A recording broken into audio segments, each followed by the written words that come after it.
Ginagawa mo? Ang dami kong warts, mga dol. Buong mukha hanggang leeg. Buti na lang, skincare ko, si Jenny Garcia. Ng Glamour Skin. Sheesh! Laser surgery ang ginawa ni Miss Jenny. Sinunog niya ang warts. Ang sanhi ng warts ay impeksyon ng mga uri ng human papillomavirus, HPV. Kapag ang virus ay pumapasok sa balat sa pamamagitan ng maliliit na hiwa o gasgas o mahinang bahagi, pinipilit ito ang mga selula ng balat na lumaki ng napakabilis. Ang mabilis na paglaki ng selulang ito ay lumilikha ng matigas at magaspang na bukol na tinatawag na wart.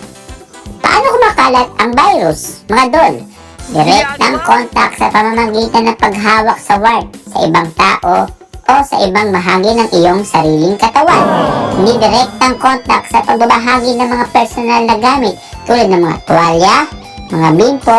Kaya pag kayo, mga dol, nag-workout, siguraduhin nyong sanitize ang mga ginagamit nyo sa pag-workout. Cheers! O paglalakad ng walang sapin sa mga basang ibabaw malapit sa mga pool at locker room. At pagkatuyo ng balat o pagkagat ng kuko, mas pinapadali ng virus ang pagpasok nito, mga dol. Mas madaling dabuan ng warts. Ginagawa mo? Edad mga bata at kabataan, mas madalas magkaroon ng warts dahil ang kanilang mga katawan ay natututo pa ring labanan ang iba't ibang uri ng HPV. Sistemang imunidad o mga kondisyon tulad ng eczema ay nasa mas mataas na panganib. Kapaligiran ang mas madalas na pakikisalamuha sa mga pampublikong basang lugar o paghawak ng hilaw na karne at isda ay maaaring magpataas ng pagkakalantad. Bye, fans! Sheesh! O, close the door mo na, Miss Jenny!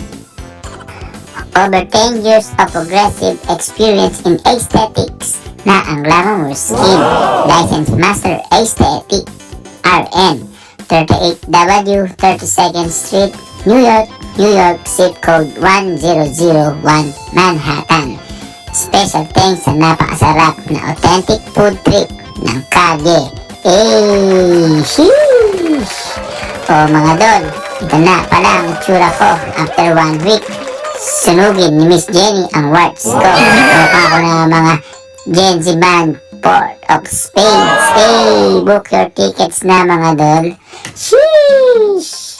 Sa October 11 na sa Melrose Ballroom. Bye, fans! Thank you for watching. Cheers!